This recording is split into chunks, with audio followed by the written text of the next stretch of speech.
We'll be getting started in just 1 second here.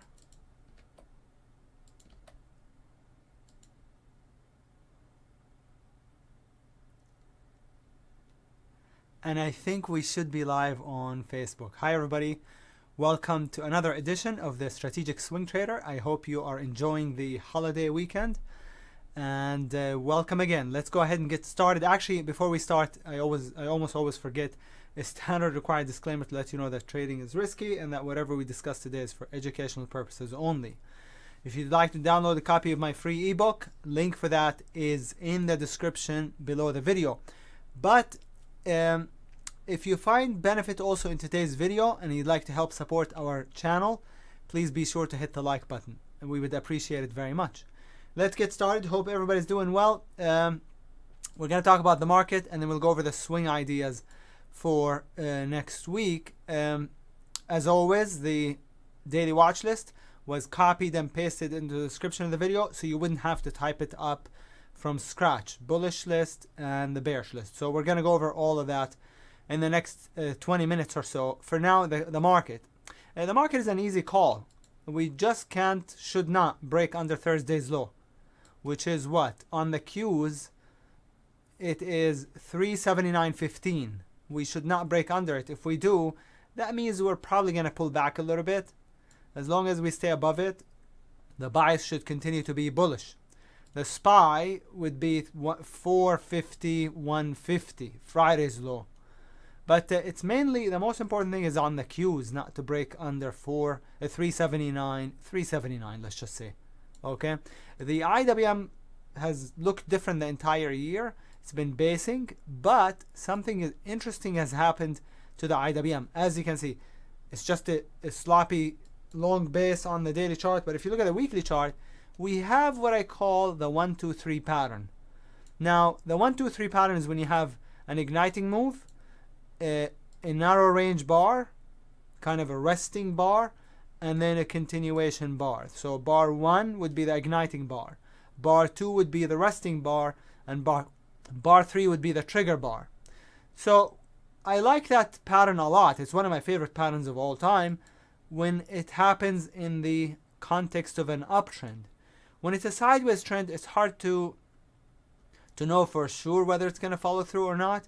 But that's what we have here. If you think the IWM, the Russell 2000, is ready to break out, then there's a 1, 2, 3 for you over 229.84.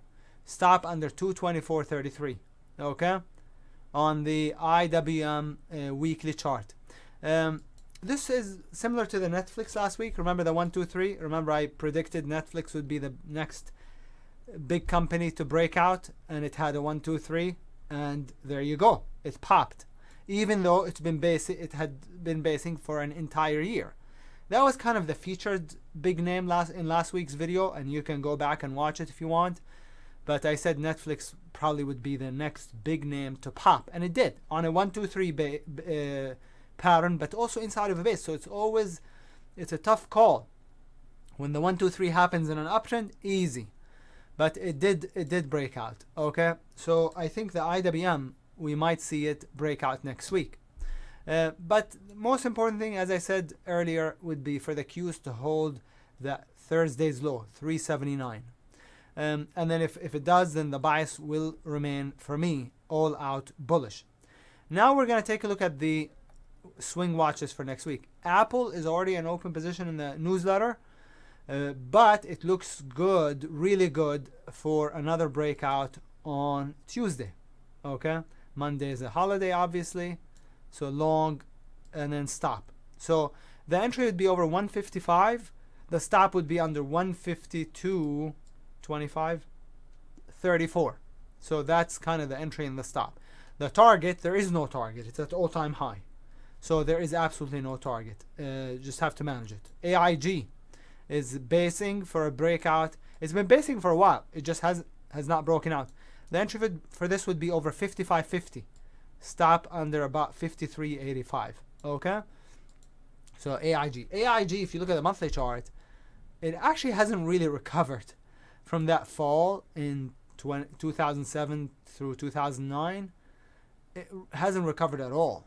And So could it be getting ready to break out? I mean, if this thing breaks out, holy guacamole. If it breaks out, if it actually finally breaks out. This is the monthly chart. Could it get to 200? Sure. Could it get to, who knows? It has infinite amount of room, almost. No resistance. So AIG I like a lot over 55.50. It's a little bit late in the bullish market for a stock the size of AIG to actually really break out and continue higher to $200 like I showed you, or something like this. But I still like it. ATIF doesn't look so good on the daily chart, but if I show you the hourly, you might like it more. I like it on the hourly over about 4, well, this bar's high, whatever it is, 404. Stop under 345, and target is about 550. Okay, so it's not bad. It's just a base breakout on the hourly chart. By the way, if you're a subscriber to my newsletter, the Strategic Swing Trader, then feel free to log on to your account and you'll see which plays I picked for my own account and for the newsletter. Okay, so it's ready for you to view. You just have to go to your customer portal on the T3 Live website. If you would rather wait for the email to go out, it should hit your inbox by 7:30 a.m. on Tuesday, the newsletter. But if you'd rather do it now, you have free time, then feel free, okay, to log on to your account. AUPH doesn't look so good on the daily, but if you look at the monthly, this thing recovered from a serious breakdown. Actually, was a gap down. Recovered. The more bearish the pattern is, the more bullish it becomes once it fails. So there was a breakdown, it recovered from it, and now has a weekly 1, 2, 3. The igniting bar, the narrow range bar. In the case of the AUPH, the bar is not very small, but I do think AUPH will head back to 20.50 and then 22.50 or 21.50, $22, about $22. So that's where I think the AUPH is headed to. I like it. One could also be a bit aggressive and use this bar's low as a stop instead of the 1612 that I talked about off the weekly chart. So it would be over 1780 by 1720. Tight stop. Target 1 about 20.50. Target 2 is about $22 on the AUPH. CFMS has been basing for a while. I like it as a breakout on the over 170 or so. Stop under 158, I think. Maybe under 158. Correct. Under 158. Now, if you look at the daily, which is the primary time frame that I use for swing trading, it's not really that sexy. It doesn't look that great. If you look at the monthly, it looks much better. So this is a transition, and I think this could easily get to $5 if the IWM, because this part of the IWM, if the IWM breaks out as we discussed earlier on the weekly chart and starts to catch up with the Nasdaq and the S&P, okay, S&P 500. Comcast already broke out. Talked about this 2 weeks ago. I said it's just a grindy uptrend, beautiful. Already broke out, but if you look at the hourly chart, it does not look bad at all. Another base breakout off the hourly. Stop right here. Okay, looks good. So that's Comcast. Obviously, being that it's Comcast, it's not going to have, most likely, it's not going to have an explosive move like we saw in Netflix last week, okay, or in some of the small names that we play from time to time. But this is more kind of steady and, I don't know, certain, more certain and more steady, okay, gradual, but it's a little slower. CNQ, I don't remember. Oh, CNQ is a 1, 2, 3 on the daily chart. So the igniting bar, the narrow range bar, and so the entry for this would be over 35.10, stop under 34.70. Target, maybe target 136, and target 2 about 38. So there's CNQ, there's also CVE, 1, 2, 3. They both look similar. Okay, they both look almost the same. I know the CVE is oil, and CNQ, Canadian Resources, gotta be oil too. So those two are oil. CVS is obviously not oil, but it has kind of a 1, 2, 3 inside of a weekly buy setup or base breakout. So I like it higher. It's not my favorite. It's not one of the ones that I picked for the newsletter, and my own account, but I like it higher. CYBR we already played as a breakout, and now it has a 1, 2, 3 on the weekly. So the breakout bar, the narrow range bar, we already played this 1, 2, 3 2 weeks ago. Played it, it got to target already, but it has another 1, 2, 3. Okay, so I like it. You know, the CYBR reminds me of PAYC 1, 2, 3, which is still an open position in the newsletter. Better yet, Team, which I talked about 3, 4 weeks ago as a 1, 2, 3, 4. So when you have two narrow range bars, so you have the igniting bar and two narrow range bars, and then a breakout, that's called a 1, 2, 3, 4. And so this is an open position in the newsletter to this day. And you might think, oh, that's a small move. It isn't at all. It's up like $50. I don't know. It's up a lot. It's up a good amount. It's up almost 50, not quite, 44, 45 from over here. So it looks pretty, I mean, it's up a lot. Now I'm trailing bar by bar because it's really extended. But as you can see, it came from a 1, 2, 3, 4 on the weekly. So CYBR is a 1, 2, 3 on the weekly. Also at the bottom right here, PANW and WDAY, workday. PANW, WDAY, 1, 2, 3, OKTA, 1, 2, 3. So, okay, so just, I don't want to spend too much time on these. I already kind of went over them quickly. And not the OPGN. I haven't talked about the OPGN. But these three, I'm going to take off the list because I already mentioned what they are. They're 1, 2, 3. The entry is above the second bar's high, or whichever bar is higher, the bars 1 or 2. And then the stop is under the narrow range bars low. So bars 2 is low. Okay, so I already talked about these. Now, so we talked about CYBR. Dash is more of just a sloppy base breakout on the daily and the weekly. So this is more of a longer term play on the DoorDash. Looks good, but I don't like it that much because it's really sloppy. But I think this is, once it breaks out, it will hold. So I like it as a long-term play. I also like Snow, which is not on the list, as a long-term play. Okay, played it as an earnings play and it gapped in our favor, and now I like it higher to $400 maybe.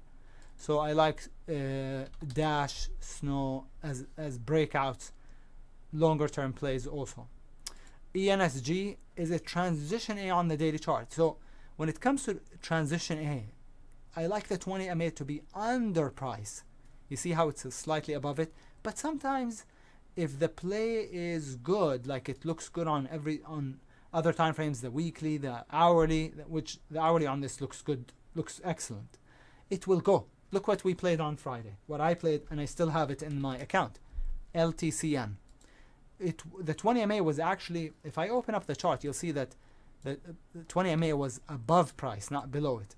Okay, it went up 32%. I still have it, by the way. This is Litecoin. If you took Ether last week, I didn't talk about Litecoin in last week's video. I talked about Ether. How are you doing if you took Ether? Or if you took the ETF for it, the ATIF? How are you doing if you...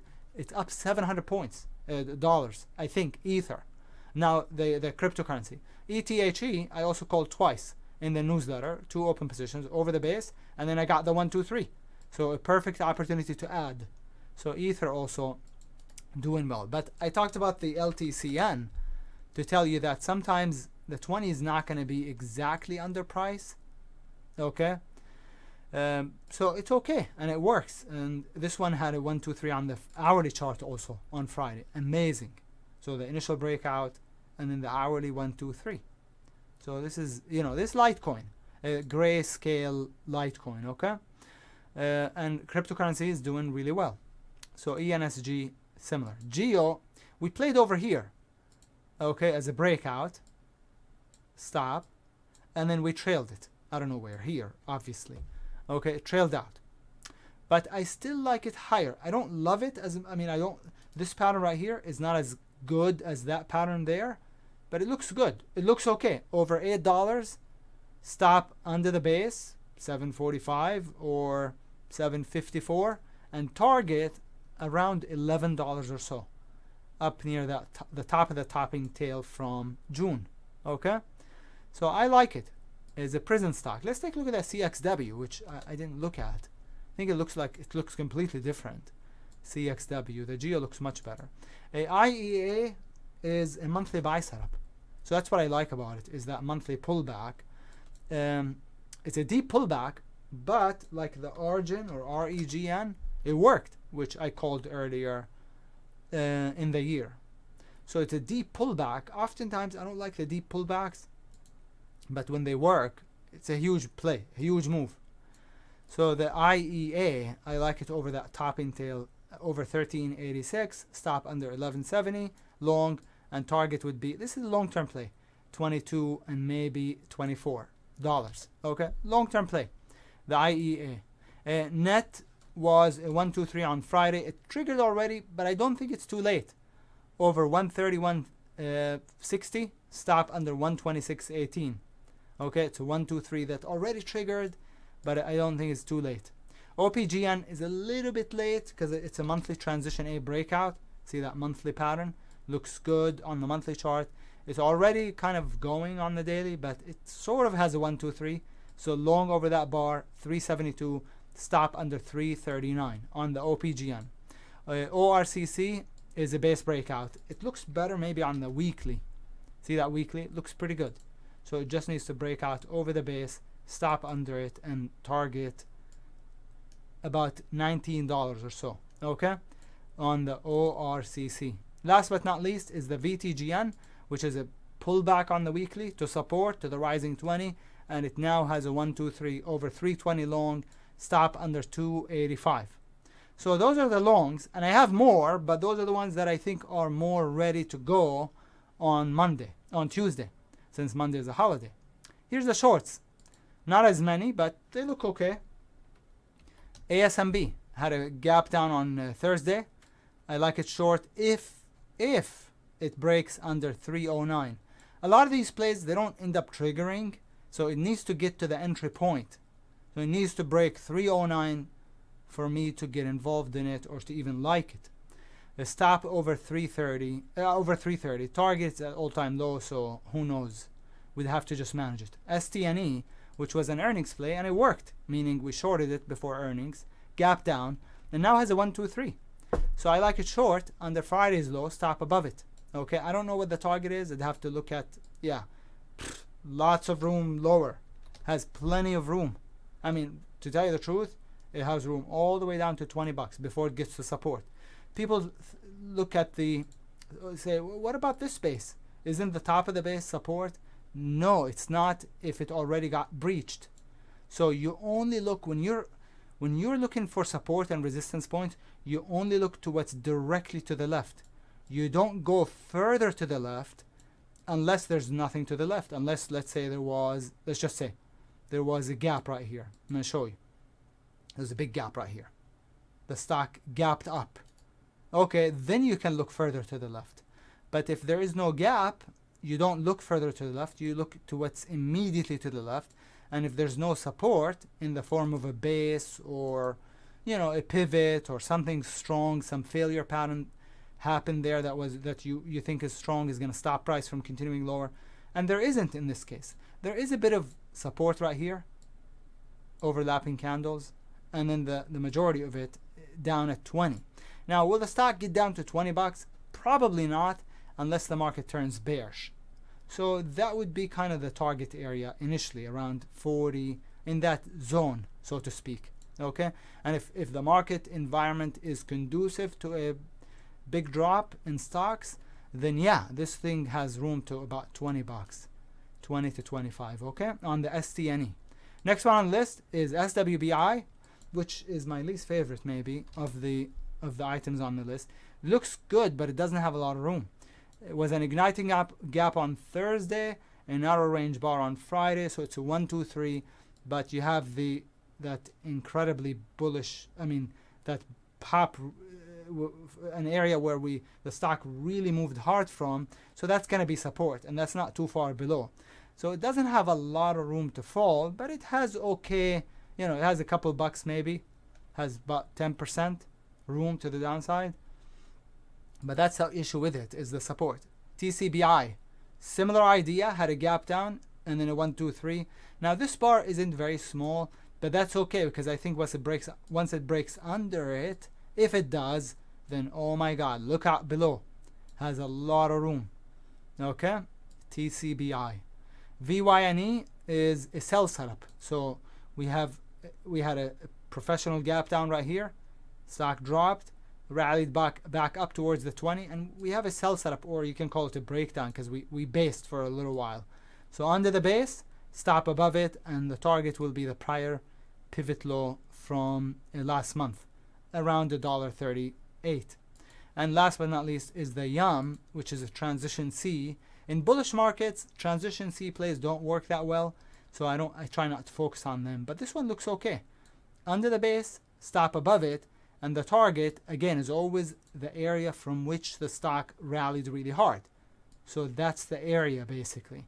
So as you can see, it's around 125. It should also coincide with the rising 20 on the weekly. So 125, 126, it's going to be, that would be the target. And the short would be under this bar's low, stop above that bar's low, which is the daily base, and it's the weekly 1, 2, 3. In this case, kind of an inverted 1, 2, 3, because you're going against the trend. Most 1, 2, 3 plays, you want to play with the trend, not against the trend. But with all of that said, I hope you enjoyed today's video. I try to add a little bit of education every time I can while going over the watch list. So not only do I hope that you take some of the plays and you do well with some of the ideas, but I also hope that you benefit from some of the side points and discussions that we have about certain things throughout the video. So all right, everybody, thank you so much for sticking around until the end. And again, if you found benefit in today's video, I'd appreciate it if you hit the like button. If you have any questions for us, for me personally, or anyone at T3 Live, send us an email, info@t3live.com. Again, info@t3live.com. If you'd like to learn more about my services, links in the description below. Thank you so much. Enjoy the day off tomorrow, and I will talk to you next week. Take care, everybody. Ciao.